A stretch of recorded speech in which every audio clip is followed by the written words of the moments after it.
Apox here on the Loki, gonna do a quick Dark Sector Survival run, get a little bit of cash. Gonna only be using my sword on this run. Here's a quick look at the mods I have on this sword. I'm using the Dragon Nakana with the Decisive Judgment stance. I'm gonna be using speed, life leech if I need it, don't think I will. Gonna be using electric damage and fire for radiation, just because. Now for this particular Dark Sector, I think I'm gonna go not Eris, but Pluto. Pluto usually has some pretty good rewards as far as cash is concerned. I'm gonna go ahead and speed it up to 2 times speed here. This video is more of like a walkthrough to kind of show you how I go through the motions of doing this run. It's really easy.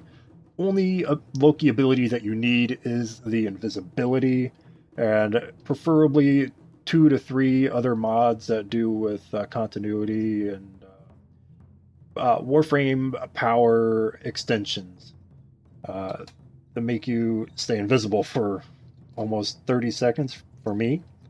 But I plan on upping a couple of mods so I can maybe bump it up to 35 plus seconds. Not that you really need it, because you'll get energy back just by killing dudes within 30 seconds. You really don't need any more than that. But as you can see, with a decently modded melee weapon, you just tear through these guys. Then again, this is only like the first minute. Yeah, it's just ridiculous. They don't see you. You rip through them. They just kind of stand there for you to kill them. Lots of life support dropped from them.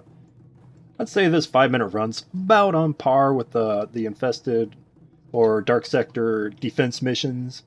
Mainly because during those missions, you have to wait for them to get to you. You have to wait for the wave to clear. It's just... I find this to be more appealing because it's just constant. They're always coming at you. And it's... Of course, when they can't see you, it's just so much easier. I suppose the only real downside to this, particularly if you're a lazy player and you just like to stand still, is that you'll have to run across pretty much the whole map just to get to the life support modules that are dropped for you. However, if you're the type of person that finds it dull and boring just to stand still and shoot down at a cryopod while the enemy comes to you slowly, then this map is the perfect scenario for you. Going back to the Warframe Loki, and as you can see in the top right hand of your screen, I don't have a whole heck of a lot of health or shields. That's because I don't have any shield or health mods equipped.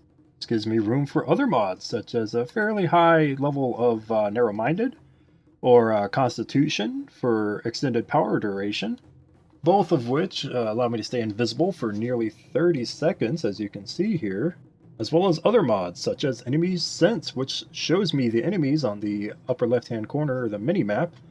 Very handy. Also, Reflex Guard I have on here. Not particularly for this mission, but it's very useful for Grineer and Corpus. And I'd really only use it if you're primarily going to use your melee weapon as your source of damage. If you're using your assault rifle or your shotgun or even your pistol, and you get shot at, you'll start deflecting with your sword, and you have to take your gun back out. It's really annoying. And it looks like we're done with this mission. It was fairly quick and painless. An easy 18,000 credits. You can also do tier 3 captures. They take about like 2.5 minutes max. They give you about 19,000 credits as well, so those are pretty good if you have the keys. Now, as promised, I'm going to show you the mods I have equipped on my Loki Warframe itself. You can see I have invisibility, of course. Reflex Guard for parrying. Continuity gives me power duration. Narrow-minded gives me power duration. Constitution, also some more power duration. Flow, of course, for max power. And Enemy Sense and Marathon to give me a little bit more stamina for chopping up the fools.